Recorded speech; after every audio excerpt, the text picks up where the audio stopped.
Vamos abrir a palavra de Deus, queridos, na carta aos Hebreus, capítulo de número 12.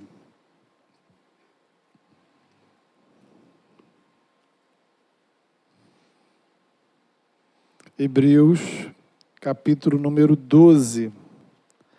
Nós vamos ler a partir do versículo 1. Hebreus 12, a partir do versículo 1. Vamos falar com o Senhor.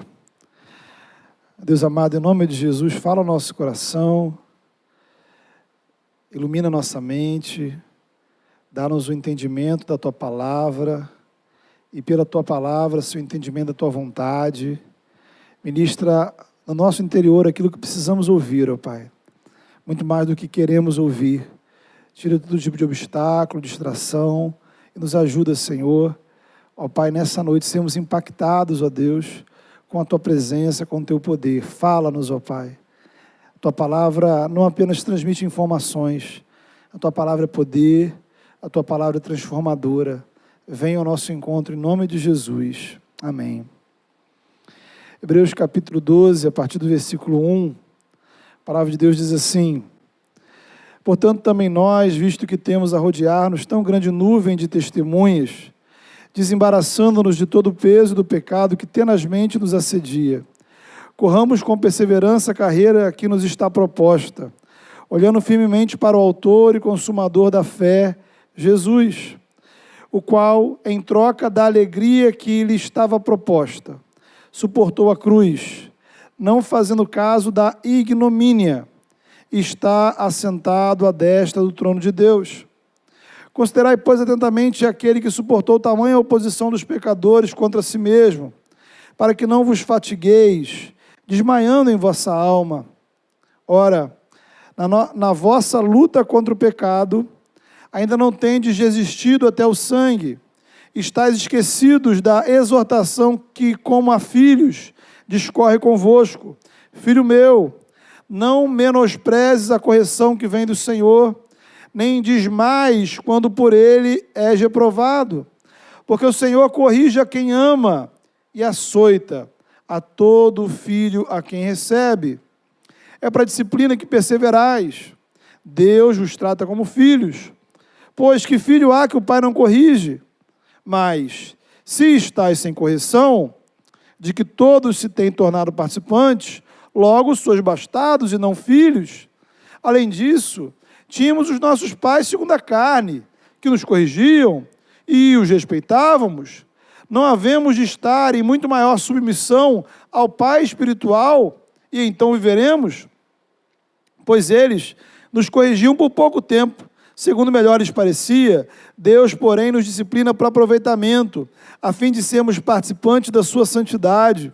Toda disciplina, com efeito, no momento, não parece ser motivo de alegria, mas de tristeza. Ao depois, entretanto, produz fruto pacífico aos que têm sido por ela exercitados, fruto de justiça. Por isso, reestabelecei as mãos descaídas e os joelhos trôpegos, e fazei caminhos retos para os pés, para que não se extravie o que é manco, antes seja curado. Amém. Meu querido irmão, minha querida irmã, queria começar te fazendo uma pergunta. Quantas pessoas você conhece que realmente nunca puseram os pés em uma igreja evangélica? Então tenta fazer aí um rápido levantamento mental.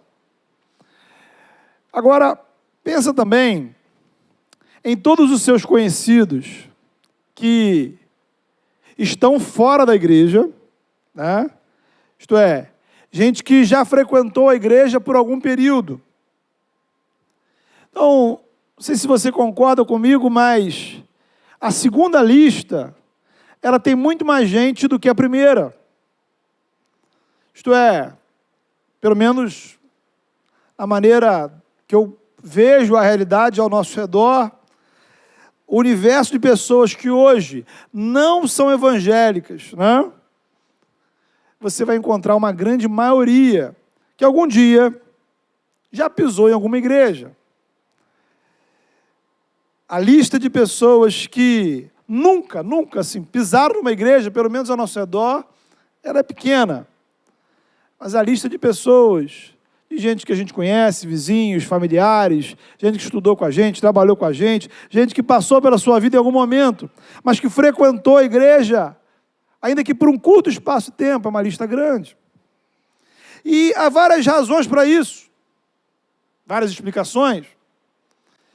Algumas dessas razões estão na própria situação da igreja.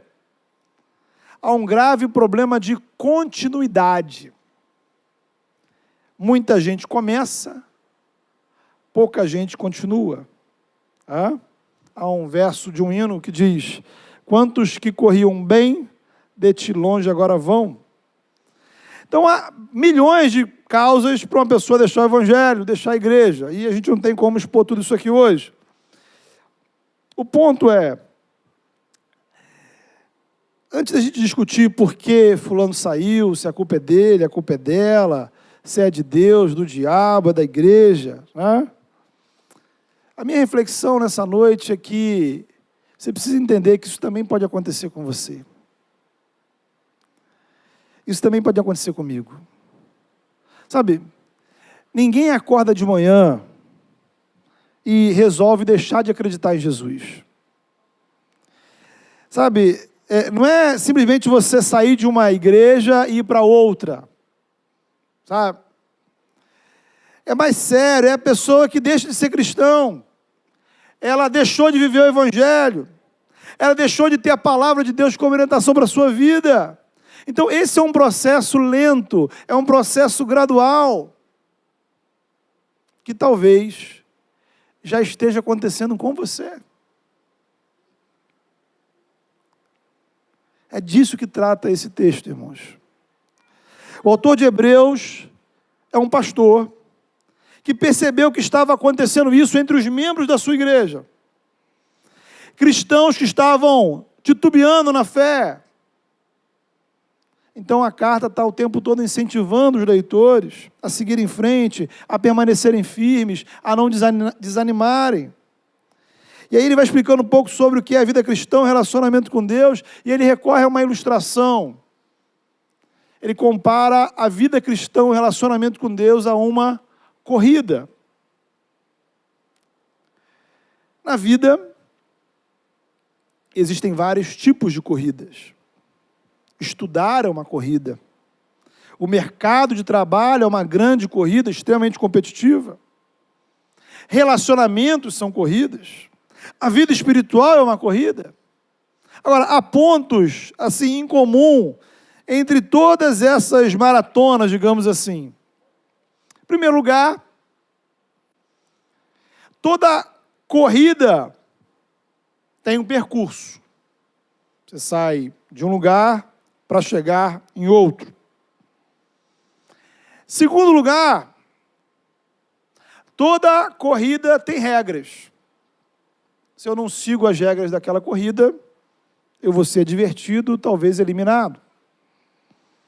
Terceiro lugar, toda corrida envolve algum tipo de esforço, de dedicação, de empenho. Se você não se dedica adequadamente, dificilmente você chega até o final. Em quarto lugar, toda corrida tem algum tipo de premiação ao final. Uma medalha, um troféu, um sonho que você realiza. Então, nós temos percurso, nós temos regras, nós temos esforço, nós temos premiação ao final. Agora, vamos trazer isso tudo para o Evangelho. Em primeiro lugar, a corrida do Evangelho possui uma inscrição. Não basta você querer participar. É preciso ser inscrito. Só que o valor da inscrição é bem específico. Dinheiro não funciona. Nem todo o dinheiro do mundo é suficiente para colocar você nessa corrida. Há um único critério: sermos aceitos por Deus. A Bíblia descreve esse milagre através de uma expressão que é a justificação. O que é ser justificado? Precisamos de justificação porque somos pecadores. Deus é santo. Note que, quando a gente fala que o ser humano é pecador, não quer dizer apenas que o ser humano de vez em quando faz besteira. Isso quer dizer que existe uma força espiritual que domina o seu coração e que afasta você de Deus. Então, somos pecadores porque somos dominados pelo pecado, não porque de vez em quando, eventualmente, a gente faz uma coisa errada. Então o pecado é uma força, um poder que domina a gente de dentro para fora. E ainda que você se esforce para ser uma pessoa melhor, você faz isso, a gente sabe, seu interior, sua mente, sua alma estão contaminados. Há algo que te afasta de Deus. Somos espiritualmente escravos e a prova disso é que a gente não consegue ficar sem pecar. Então, na justiça de Deus você merece o quê? Condenação. Aquele que estabeleceu as regras da corrida, segundo essas regras, nenhum de nós tem a menor condição de participar dela. Mas, apesar de não merecermos, apesar de a gente muitas vezes não estar nem aí para Deus, apesar dos efeitos devastadores do pecado em nossa vida, Deus continua nos amando. Ele nos ama apesar de nós mesmos. Ele nos ama de uma maneira espetacular. E de forma sensacional, por graça, Deus envia o seu Filho, que se torna ser humano e que sofre na cruz do Calvário. O sangue de Jesus Cristo é o preço da sua inscrição. A sua inscrição nessa corrida foi paga, porque Jesus morreu por você. Toda a culpa que tínhamos diante da justiça de Deus, ela é colocada sobre Cristo Jesus. Toda a condenação que era nossa é depositada em Jesus. Veja, na cruz, Jesus não apenas sofreu por causa dos pregos, da humilhação, da dor física. Jesus sofreu o peso inimaginável de cada um dos seus pecados. A dor espiritual de sermos condenados. Então, essa inscrição, ela foi assinada por Deus na cruz, mas ela só é efetivada na sua vida quando você coloca a sua fé em Cristo. Então, você precisa crer, sinceramente colocar a sua fé em Jesus, sinceramente declarar a sua confiança nele, e aí o que acontece? A fé realiza uma grande transferência espiritual. A sua culpa, o seu pecado, a sua condenação são colocados sobre Jesus. E a justiça de Jesus é transferida para a sua vida. O seu débito vai para Cristo. E o crédito da justiça dele vem sobre você. Isso é ser justificado. Entende? É mais do que ser perdoado. Ser perdoado é, eu tenho uma dívida e você fala, olha, está liberado. Então eu não tenho mais uma dívida. Zerou a conta. A justificação é algo maior, porque além da minha dívida ser paga, eu recebo o crédito da justiça de Cristo sobre mim.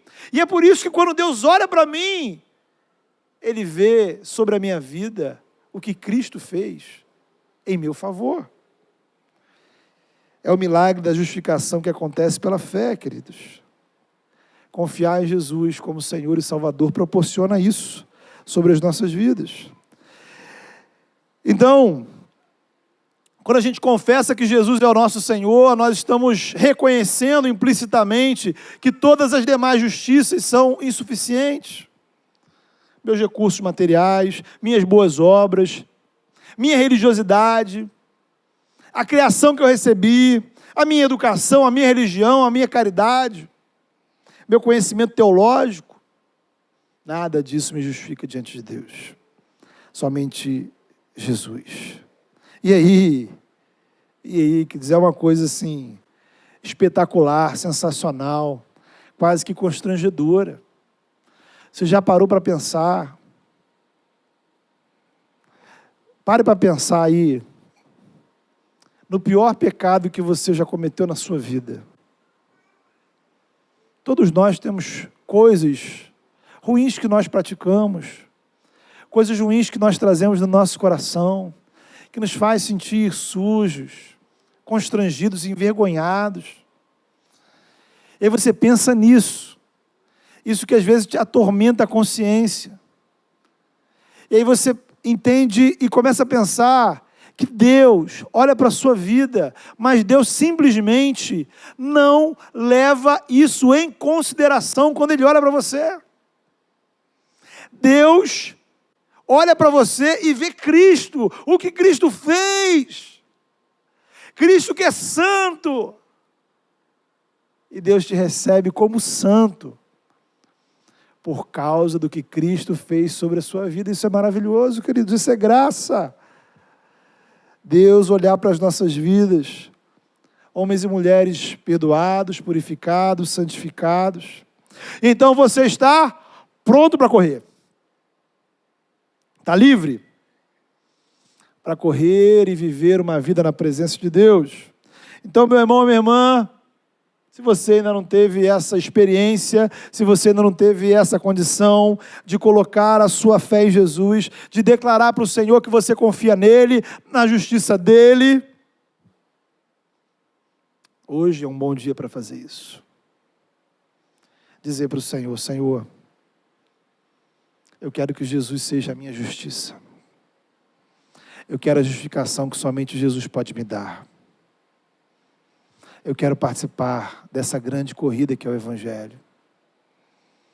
Já fez isso? Amém? Então vamos ao próximo passo da corrida. Você já está inscrito, você já está dentro. Agora vamos para frente. Instruções. Primeira orientação, o percurso é longo, acidentado. Essa corrida está mais para uma maratona. E aí, voltando ao início, né? Nós falamos de pessoas que ficam pelo caminho. E muitos ficam pelo caminho porque encaram a corrida do Evangelho como uma espécie de corrida curta, né? Uma corrida rápida de 100 metros rasos. Né?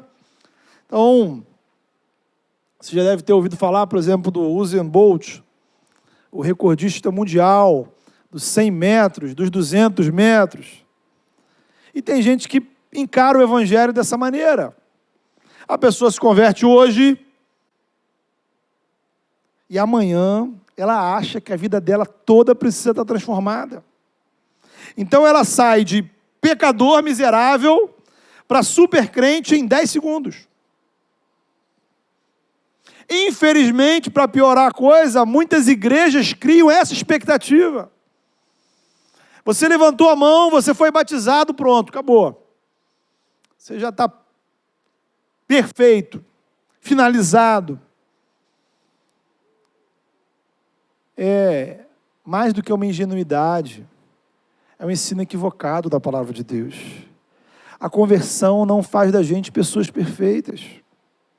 A conversão faz de você uma pessoa, 1, justificada por Deus. 2, livre do domínio do pecado. 3, que agora tem condições de discernir as tentações, de enfrentar as tentações, porém, todavia, no entanto, você continua sendo alguém fraco, limitado, e que eventualmente vai pecar. O pecado não mais vai te condenar. Mas às vezes a gente tropeça nessa caminhada. Às vezes a gente cai. E aí você precisa entender uma coisa muito importante.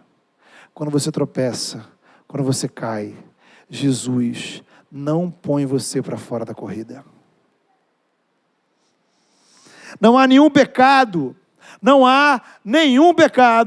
que possa anular os efeitos do sangue de Jesus sobre a minha vida.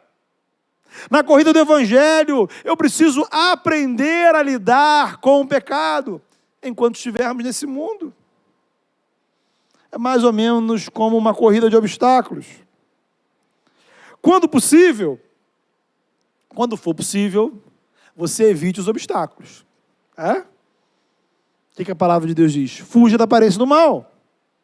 Está aí no versículo 1 do nosso texto. Olha, você precisa se afastar do pecado. Está vendo o pecado na sua direção? Está percebendo que alguma coisa no seu caminho vai te derrubar, vai te fazer cair? Então, meu brother, sai daí, né? Desvia. Pega outra rota. Você vai escorregar, você vai tropeçar, você vai cair, vai se machucar.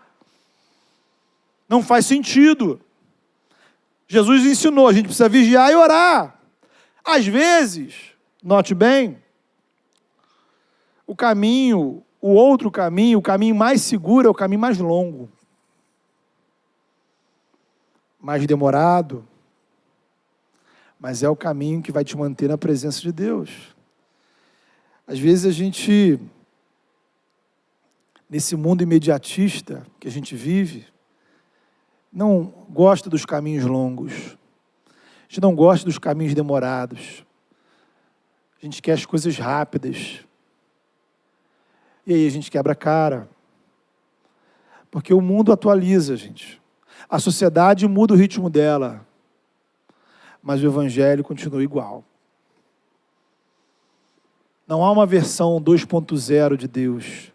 Não há uma versão 5G de Deus. Deus é Deus. O Evangelho é o Evangelho. Não há uma forma diferente de fazer essas coisas. A forma é a mesma. Às vezes a gente acaba se atrapalhando na nossa vida espiritual porque a gente subestima, note bem, o poder da tentação. Confiamos demais em nós mesmos e somos enganados. Então você precisa acreditar. Você pode cair. Paulo vai ilustrar, falar isso muito bem, resumindo uma frase. Aquele que pensa estar em pé. Então, note bem essa frase, né? Eu acho ela sensacional. Aquele que pensa, se você acha, se passa pela sua cabeça que você está em pé, não é que você esteja não. Mas se você achar que está em pé, então você cuide, ou seja, você tome providências para não cair.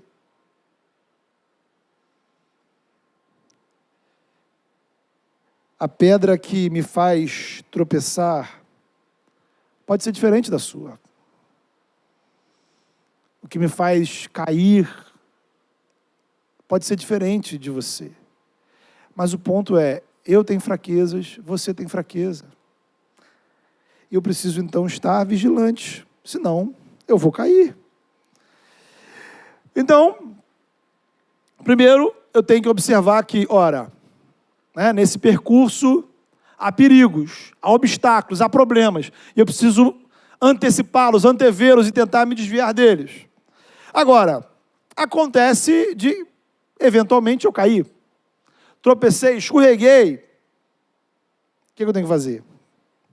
Reconhecer e confessar ao Senhor. Precisamos ser honestos espiritualmente. Hoje estamos aqui para celebrar a ceia do Senhor. É momento de você dizer para o Senhor, Senhor, eu errei. Sabe, fingir que não está acontecendo nada, meu irmão. Não vai trazer a cura espiritual que você precisa. Querer se punir, né? Às vezes as pessoas se punem. Elas se autodisciplinam, né? Dizem, não, eu não vou mais na igreja. E por que você não vai na igreja? Não, porque eu estou em pecado. Mas quem é que disse que você não deve mais à igreja porque você está em pecado? Não, eu mesmo cheguei a essa conclusão. Então você cria, né, uma sentença, você se pune. Mas isso não traz cura espiritual. Sair da igreja não vai trazer cura espiritual para você. Se esconder não vai trazer cura espiritual para a sua vida. Desculpas não trarão cura espiritual para você, porque a cura espiritual ela só vem por meio do sangue de Jesus. É Jesus quem pode curar a minha alma. É o sangue de Jesus que pode curar a miséria, a sujeira, as nojeiras que eu trago dentro de mim. O sangue de Jesus é poderoso para purificar a nossa alma, para limpar-nos de todo pecado. Então a gente precisa buscar, sinceramente, diante do Senhor, apresentar o nosso pecado, pedir o perdão, falarmos com o Senhor com honestidade, pedir a ação do Espírito Santo que renova, que transforma, para reerguermos, para nos levantar e seguirmos a caminhada. Bem, outro ponto nesse processo da corrida, da caminhada, é a gente ter uma avaliação assim, inadequada dos demais corredores, né? Porque tem gente que sai da igreja, ou se afasta, enfim, que não consegue entender que a igreja é uma comunidade de pecadores. Ora, todo mundo aqui, irmão, saiu da lama. E uns estão mais sujos, outros menos. É aquela coisa, né? Depende de quantos banhos você costuma tomar. Então, tanto fisicamente quanto espiritualmente, tem cristãos mais limpos do que outros. Mas a verdade é, nesse mundo, nessa vida, nenhum cristão estará completamente sem pecado. Pior ainda, pessoas dentro da igreja podem não estar realmente convertidas. E esse é o sinal, e esse é o motivo e a razão pela qual nós devemos falar do Evangelho para todo mundo, mesmo para quem já é cristão. Porque a pessoa que está do seu lado, a pessoa que é membro aqui da igreja, pode ser que ela não tenha uma experiência genuína de conversão. O que a gente faz? Cabe a gente julgar? Vem na testa das pessoas? Não. O que nos cabe é falar do Evangelho para todos. Falar do Evangelho dentro da igreja, falar do Evangelho para o cristão, para o desviado, para o desigrejado, para o ateu, para o não crente. Falar do Evangelho com pessoas de outras igrejas, de outras denominações. Todos precisam ouvir do Evangelho. Tem gente que está na igreja há anos e talvez nunca ouviu o Evangelho. Outros estão anos e nunca parou para prestar atenção no Evangelho. Talvez nunca ninguém se dispôs a explicar o Evangelho para ela. Talvez ela nem saiba se ela realmente entendeu o Evangelho. O que é o Evangelho?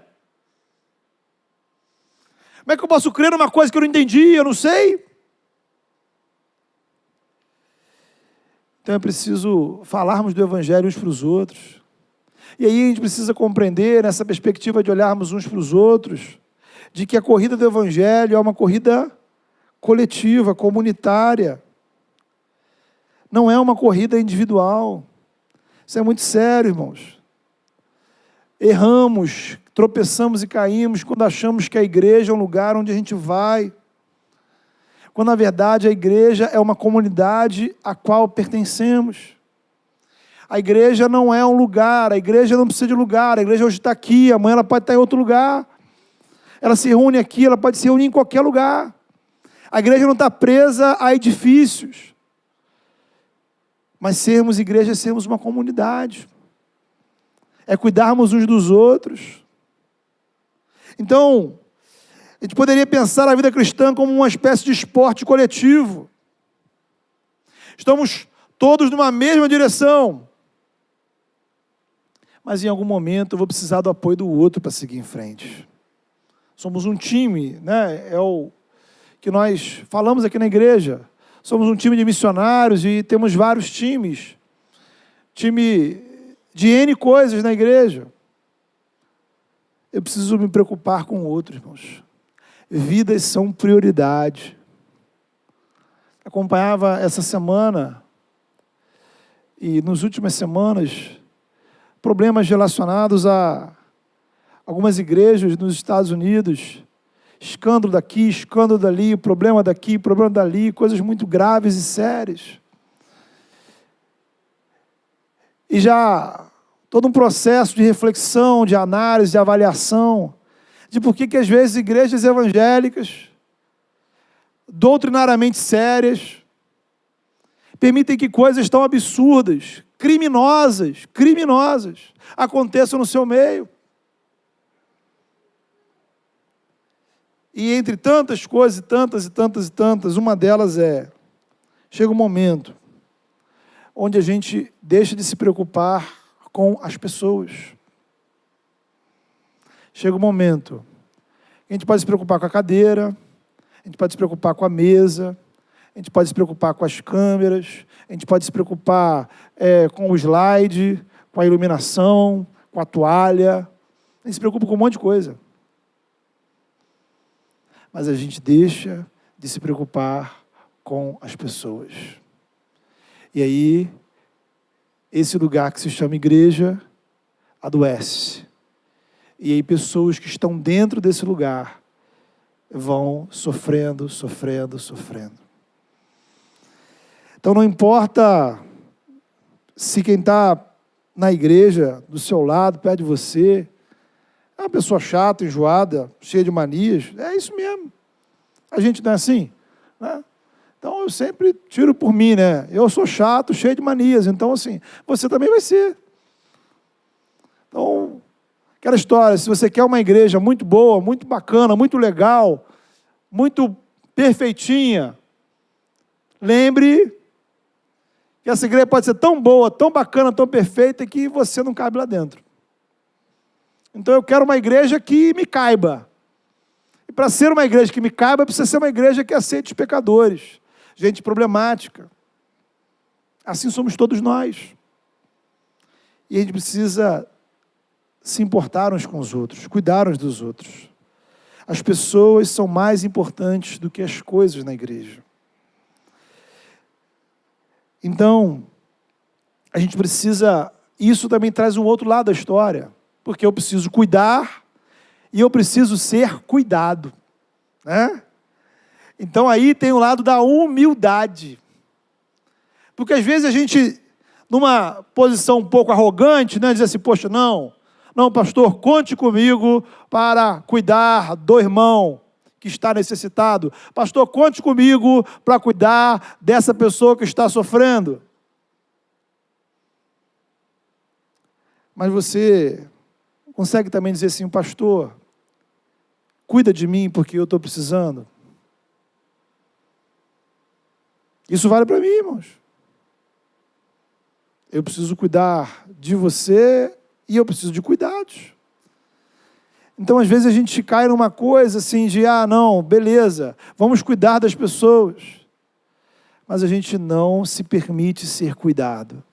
A gente não se permite que as nossas feridas sejam tratadas. A gente não permite uma relação de sinceridade, de honestidade. E aí a gente adoece, os pecados enraizam. E lá na frente vai chegar aquele dia que você vai acordar e não vai ir mais na igreja. Mas por quê? Porque você passou anos e você nunca se permitiu se abrir, conversar e orar com alguém. Se a gente encarar o cristianismo como uma corrida individual, a gente vai cansar, a gente vai cair, e a gente não vai levantar sozinho. Outro ponto, querido, importante, são as distrações. O texto fala que nós devemos nos desembaraçar de tudo que nos atrapalha, né? Então, a gente vai ficando pelo caminho na vida cristã porque a gente deixa coisas secundárias se tornarem prioritárias. Bem, aí isso é uma coisa importante porque em relação ao evangelho, tudo é secundário, né? Tudo é secundário.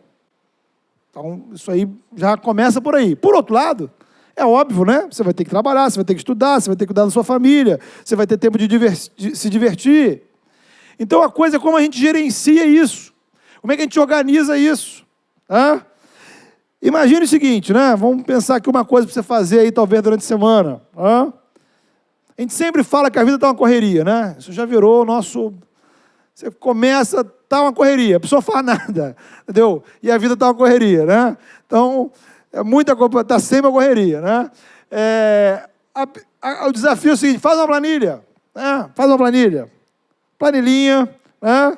Coloca ali a distribuição do seu tempo durante a semana. Tenta ser o mais preciso possível. E aí você vai botando ali o tempo que você está no trabalho, que você estuda, que você arruma a casa, que você para ver televisão, não sei o quê, papapá. E encontra ali, naquela coisa toda, o tempo que você dedica à sua comunhão com Deus.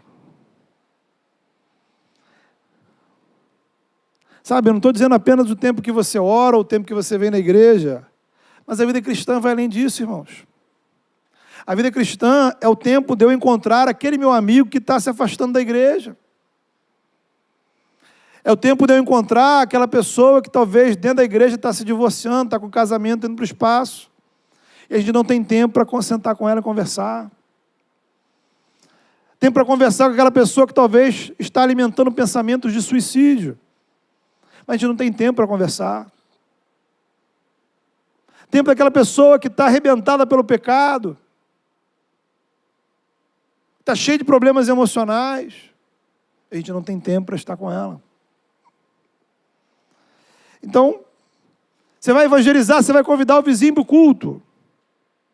Mas talvez nem você vai no culto. Então, a gente precisa parar e refletir sobre os nossos hábitos espirituais.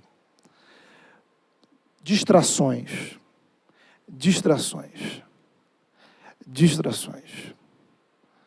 Às vezes, o que nos derruba espiritualmente são as distrações. Corridas requerem estratégias, especialmente corridas longas. Né? Então, os corredores, eles planejam, eles montam ali bem, eu vou por aqui, vou por tal, né? Aqui é mais rápido, aqui é mais devagar. Então, você precisa avaliar. Sempre é importante a gente pensar, irmãos, que mudanças nós podemos fazer nos próximos dias para você adquirir uma nova rotina espiritual. Mudanças simples, que trazem benefícios para a sua vida espiritual. Pessoas ficam pelo caminho porque não gastam tempo no que é necessário. Isso não quer dizer que esteja pecando, grandes pecados, não. Às vezes você não está investindo nas coisas certas. Porque, né, aquela história, ao que parece, ao que tudo indica, a previsão avisa que os dias continuarão tendo 24 horas. As semanas, 7 dias. Então, partindo do pressuposto que isso não vai mudar, não vai mudar,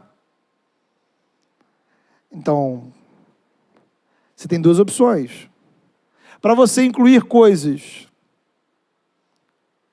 para você praticar regularmente na sua vida, você talvez vai precisar retirar coisas que você está fazendo regularmente na sua vida. Isso nos leva a outro item. Pessoas ficam pelo caminho porque não vinculam a fé à sua vida. O evangelho é um departamento, uma coisa à parte, e aí ele facilmente é negligenciado, esquecido.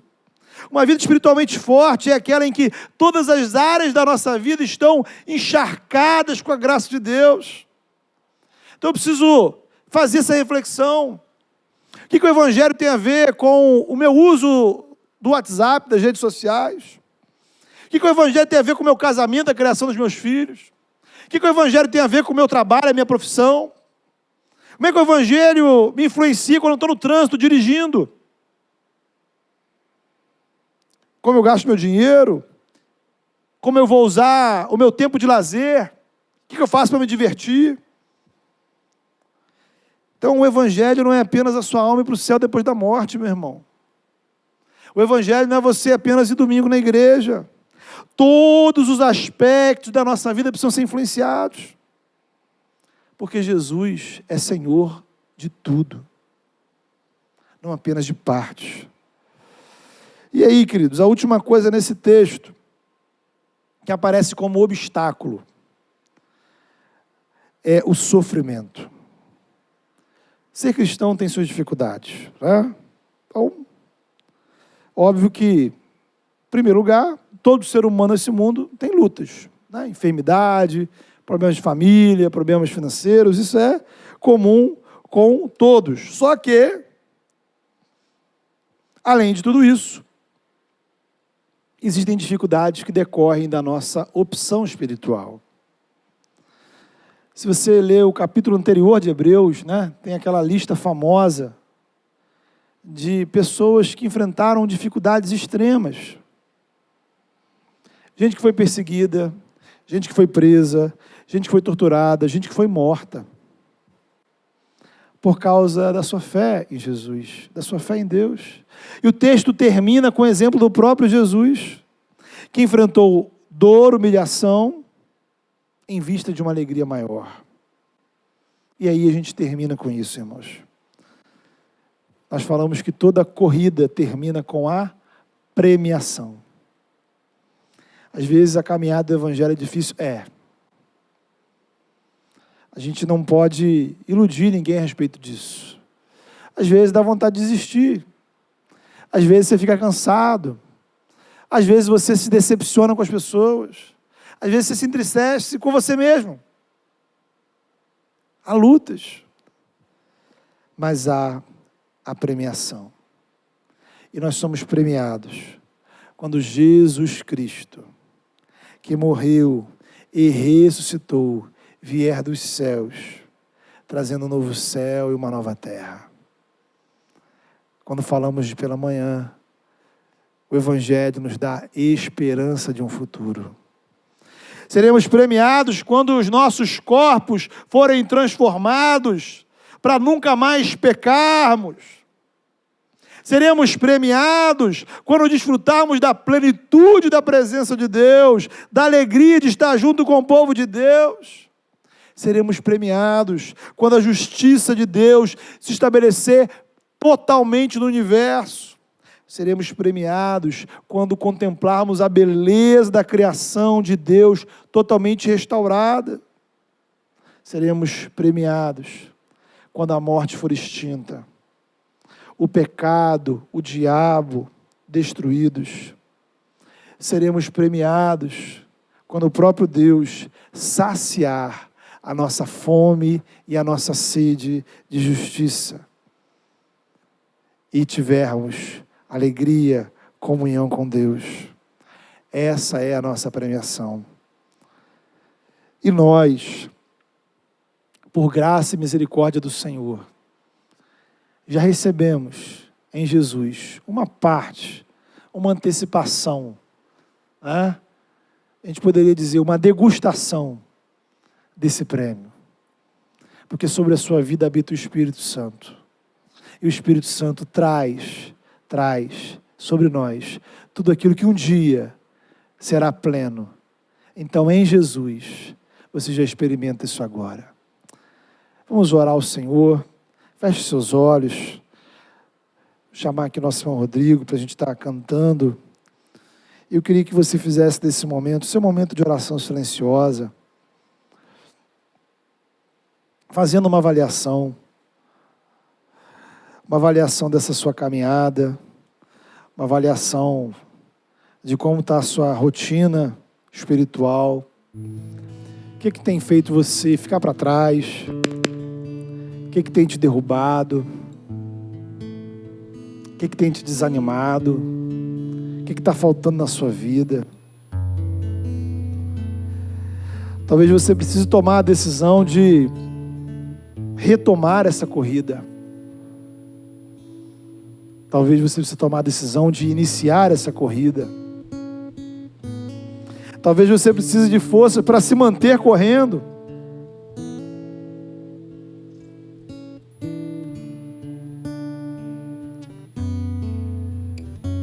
Coloque a sua vida diante do Senhor. Fale com o Senhor nessa hora.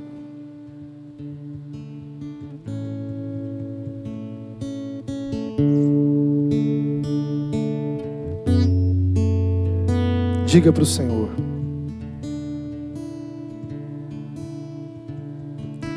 Seja honesto com o Senhor. Reconheça diante dele, talvez sentimentos, pensamentos, coisas que te fazem desanimar. Mas peça ao Senhor graça. Porque o Senhor já pagou o preço da sua corrida.